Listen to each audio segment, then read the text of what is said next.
혹시 밤에 잠들기 전에 이런 생각 해보신 적 있으신가요?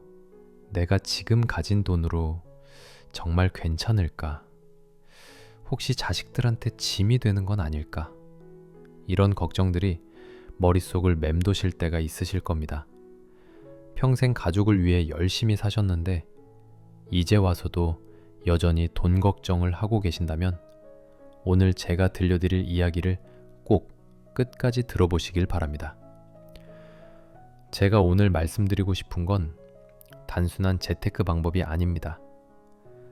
노후에 정말로 필요한 건 몇 억이라는 통장 잔고가 아니라 여러분의 삶을 여러분이 주도할 수 있는 마음의 힘이라는 것을요. 요즘 유튜브나 뉴스를 보면 온통 이런 이야기들 뿐입니다. 노후 자금 최소 5억은 있어야 한다. 은퇴 후 30년 매달 300만 원은 필요하다. 이런 숫자들을 볼 때마다 가슴이 답답해지시죠? 저도 그 마음 정말 잘 압니다. 평생 성실하게 일하셨는데 갑자기 몇 억이라는 숫자 앞에서 지금까지의 삶이 부족했던 것처럼 느껴지시니까요. 하지만 제가 오늘 여러분께 꼭 전하고 싶은 메시지가 있습니다. 진짜 문제는 돈이 적은 게 아니라는 겁니다. 문제는 우리가 자꾸만 남들의 기준으로 우리 삶을 재단하려 한다는 거예요. 제가 만난 많은 분들을 보면서 깨달은 한 가지가 있습니다. 행복한 노후를 보내시는 분들에게는 공통적인 습관이 하나 있더라고요. 그건 바로 자신의 삶에 대한 주도권을 놓지 않는다는 것입니다. 이게 무슨 말인지 지금부터 천천히 설명할게요. 제가 아는 두 분의 이야기를 들려드리고 싶습니다. 첫 번째 분은 김 사장님이라고 부르겠습니다. 김 사장님은 작은 사업을 하셔서 꽤 많은 재산을 모으셨어요. 은퇴할 때 통장에는 10억이 넘는 돈이 있었습니다. 누가 봐도 부러워할 만한 상황이죠. 그런데 김 사장님을 만날 때마다 느끼는 게 있었습니다. 이분이 정말 불안해 하신다는 거예요. 아이고, 요즘 물가가 올라서 걱정이야. 큰애가 또 사업 자금이 필요하다는데 도와줘야 하나 말아야 하나. 작은애 결혼식도 해줘야 하고 손주들 교육비도 보태줘야 하고 10억 가지고 될까 몰라.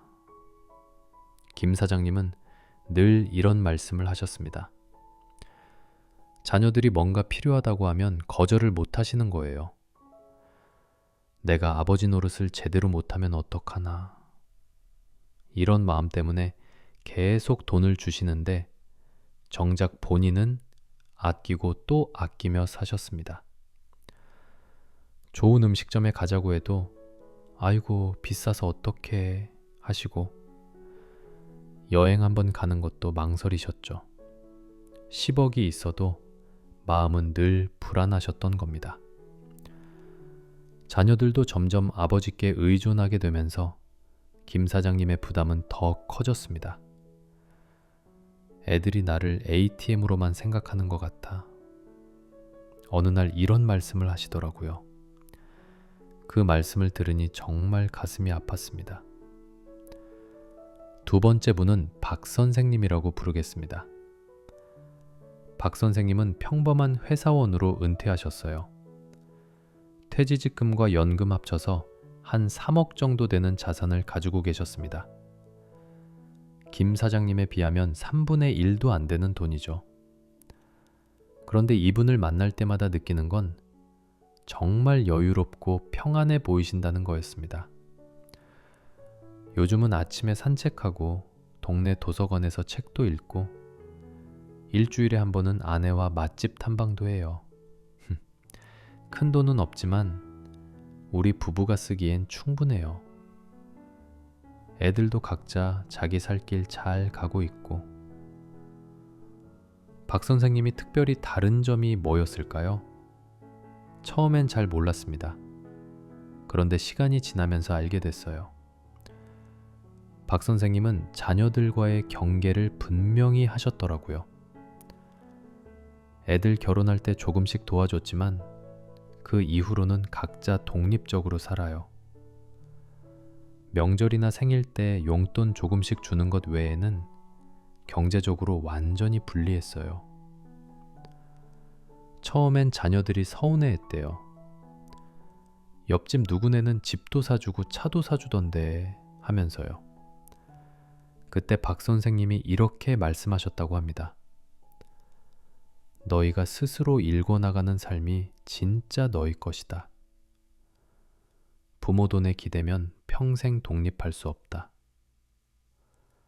시간이 지나니까 자녀들도 이해하게 됐고 오히려 부모님을 더 존경하게 됐다고 해요.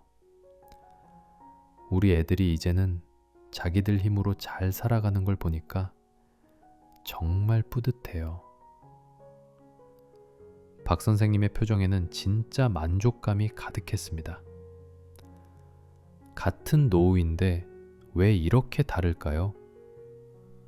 돈의 액수 차이일까요? 아닙니다. 진짜 차이는 누가 내 삶의 주인인가에 있었습니다. 김 사장님은 10억이 있어도 그 돈의 주인이 자신이 아니었어요. 자녀들의 요구, 사회적 체면, 남들의 시선, 이런 것들이 김 사장님의 돈을 좌지우지했던 거죠. 반면 박 선생님은 3억밖에 없어도 그 돈의 주인이 자신이었습니다. 내가 쓰고 싶을 때 쓰고, 아낄 때 아끼고, 필요하면 거절도 하고. 이게 바로 제가 말씀드리는 삶의 주도권입니다. 그렇다면 이 삶의 주도권을 회복하는 균형의 습관이란 게 구체적으로 뭘까요? 사실 말은 쉬워 보이지만 실천하기는 정말 어렵습니다. 특히 우리나라 어르신들에게는 더더욱 그래요. 왜냐하면 우리 어르신들은 평생을 이렇게 살아오셨거든요. 부모는 자식을 위해 희생하는 게 당연하다. 내가 좀 아껴서라도 자식들 뒷바라지는 해야 한다. 품위 유지는 해야지 남들이 뭐라고 하겠어. 이런 생각들이 우리 마음속에 너무나 깊이 뿌리 박혀 있습니다. 저도 그 마음 정말 잘 압니다. 어떤 어머니가 이런 말씀을 하시더라고요. 내가 평생 애들 뒷바라지하느라 살았는데 이제 와서 갑자기 선을 긋는다? 그게 어떻게 가능해요? 애들이 엄마가 변했다고 생각하면 어떡해요? 맞습니다. 정말 쉽지 않은 일이에요. 우리 세대는 특히 가족을 위한 희생을 미덕으로 여기며 살아왔잖아요. 경제 위기 때도 힘든 시기마다 가족을 위해 모든 걸 감당하셨죠. 그런데 이제는 시대가 변했습니다. 평균 수명이 90세를 바라보는 시대예요. 은퇴 후에도 30년을 더 살아가야 합니다.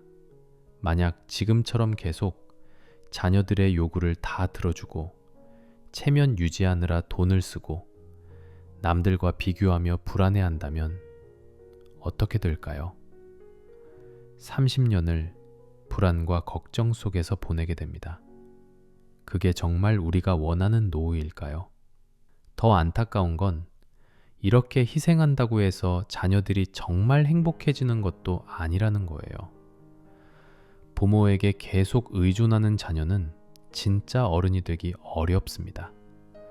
스스로 문제를 해결하는 능력을 기를 수가 없어요. 어떤 아버지는 이렇게 말씀하셨습니다. 큰아들이 40이 넘었는데도 아직도 사업자금 달라, 생활비 보태달라 하고 내가 이렇게 키운 게 맞나 싶어요.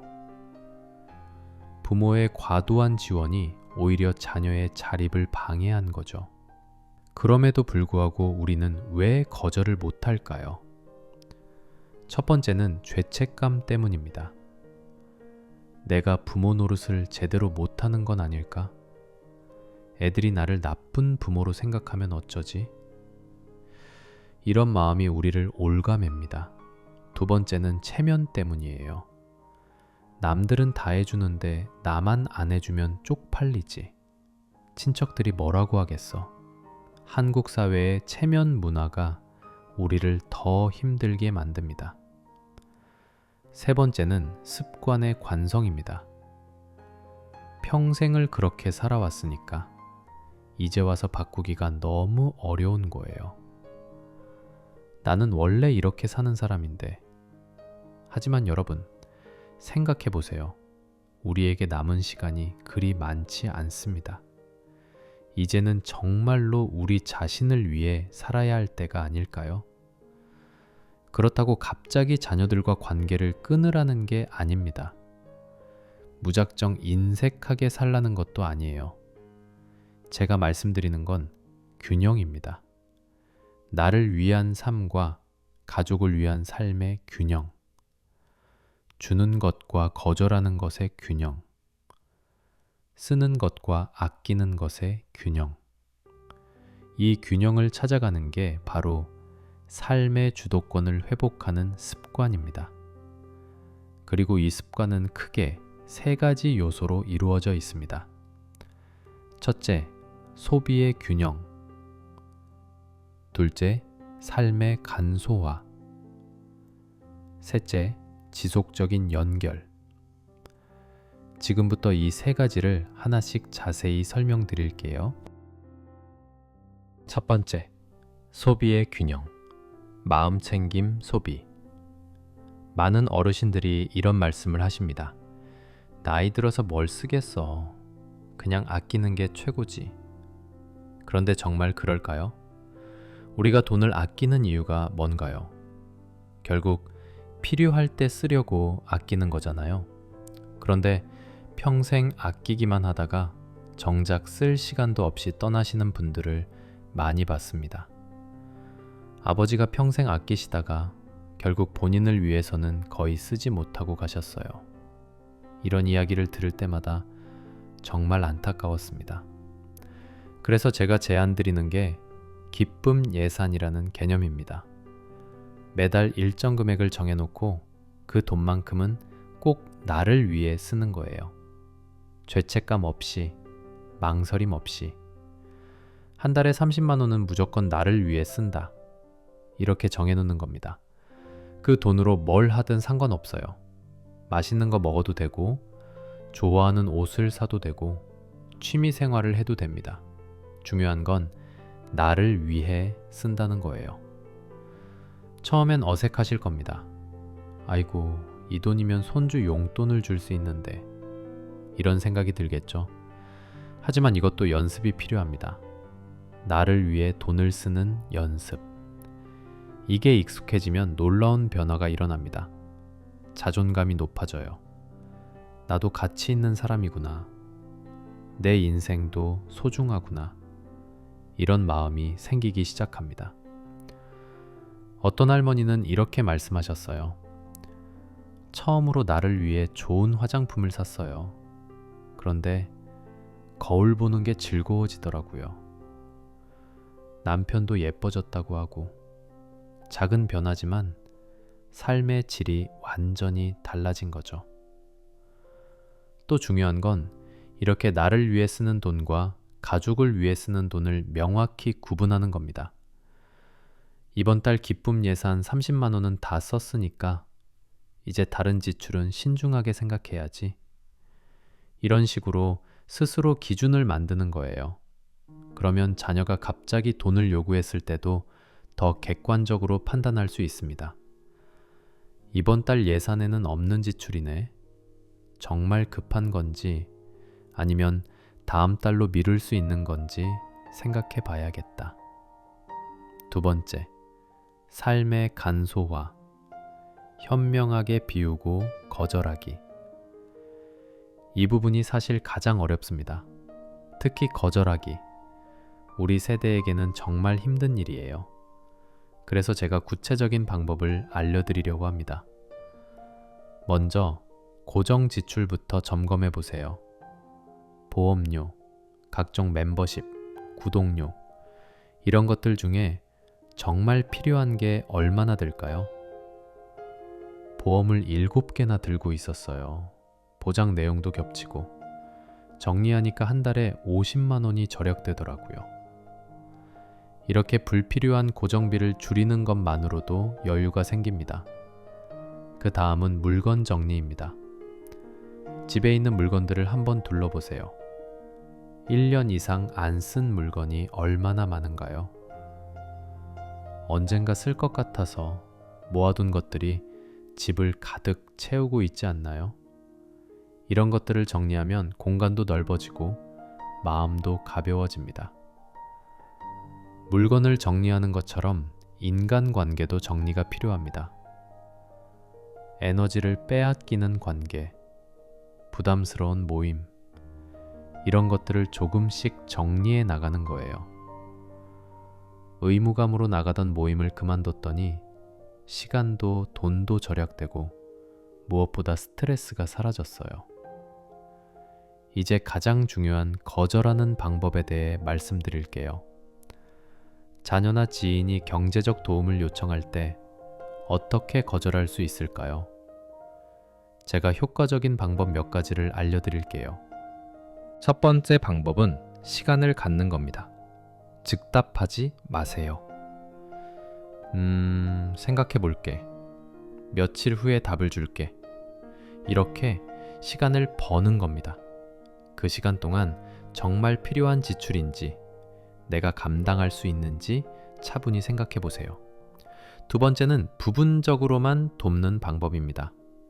전액을 다 도와주지 말고 일부만 도와주는 거예요. 전부는 어렵고 이 정도는 도와줄 수 있을 것 같아. 예를 들어 자녀가 300만 원을 요청했다면 300만 원은 어렵고 100만 원 정도는 도와줄게. 나머지는 네가 해결해봐. 이렇게 말하는 거죠. 세 번째 방법은 조건 달기예요. 무조건 주는 게 아니라 조건을 다는 겁니다. 이번만 도와주는 거야. 다음부터는 스스로 해결해야 해. 도와줄 수는 있는데 갚을 계획을 먼저 보여줘. 지금은 어렵고 네가 먼저 이만큼 모으면 나머지를 보태줄게. 네 번째로 현실을 설명하는 건데요. 우리의 상황을 솔직하게 이야기하는 것도 방법입니다. 엄마도 이제 나이가 있어서 병원비, 약값이 많이 들어. 예전처럼 도와주기 어려워. 아빠도 노후 준비를 해야 해서 여유가 없어. 이해해줘. 다섯 번째, 다른 방법을 제시하는 겁니다. 돈 대신 다른 도움을 제안하는 거예요. 돈은 어렵지만 아이 봐주는 건 도와줄 수 있어. 경제적 지원은 어렵고 대신 정보를 찾아봐 줄게. 실제로 이런 말을 하기가 쉽지 않다는 거 압니다. 특히 자녀들의 서운한 표정을 보면 마음이 약해지죠. 하지만 기억하세요. 거절은 거부가 아닙니다. 거절은 경계를 만드는 일입니다. 건강한 경계가 있어야 건강한 관계도 가능합니다. 많은 분들이 은퇴 후에 느끼는 가장 큰 상실감 중 하나가 바로 쓸모 없어진 느낌입니다. 평생 일만 했는데 이제 할 일이 없으니까 내가 필요 없는 사람이 된 것 같아요. 이런 마음이 우울감으로 이어지기도 합니다. 그래서 중요한 게 지속적인 연결입니다. 사회와의 연결, 그리고 작은 수입원과의 연결. 꼭 큰 돈을 벌 필요는 없어요. 한 달에 50만 원, 30만 원, 아니 10만 원이라도 좋습니다.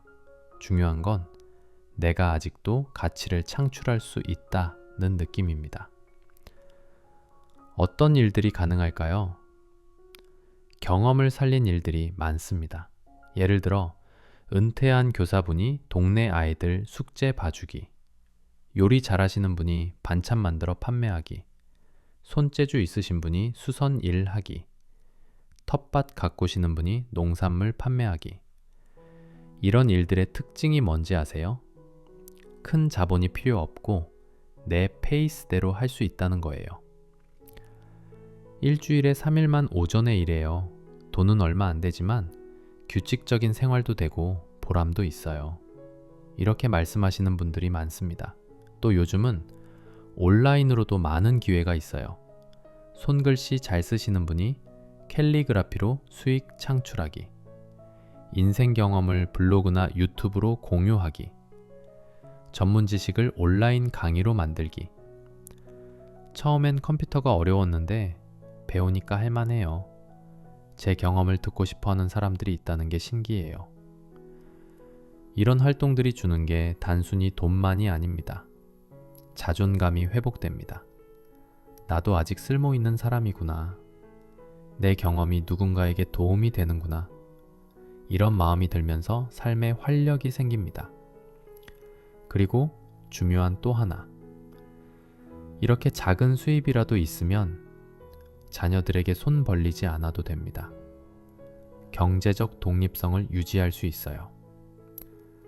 용돈 필요 없어. 엄마도 번다. 이렇게 말할 수 있는 거죠. 자녀들도 부모님을 다르게 봅니다. 의존해야 할 대상이 아니라 여전히 독립적인 어른으로 존경하게 돼요. 물론 처음부터 큰 걸 하려고 하면 안 됩니다. 작게 시작하세요. 실패해도 괜찮은 수준에서. 뭘 해야 할지 모르겠어요. 라고 하시는 분들께는 이렇게 질문드립니다.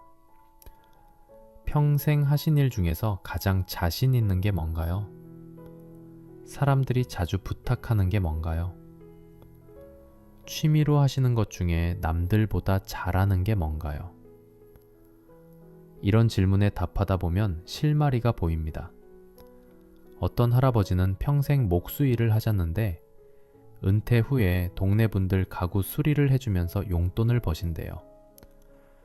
큰 돈은 아니지만 일하는 재미도 있고 이웃들도 고마워해서 좋아요. 어떤 할머니는 평생 주부로 사셨는데 김치 담그는 솜씨가 좋아서 주문받아 판매하신다고 합니다. 일부러 대량으로 하지는 않아요. 한 달에 10통 정도만. 부담 없이 재미로 해요. 이렇게 자기 페이스를 지키는 게 중요합니다.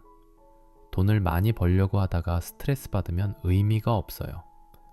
즐기면서, 보람 느끼면서, 적당히, 이게 핵심입니다. 지금까지 긴 이야기를 들어주셔서 감사합니다.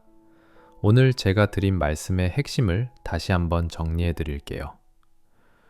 행복한 노후의 비결은 통장 잔고가 아니라 삶의 주도권입니다.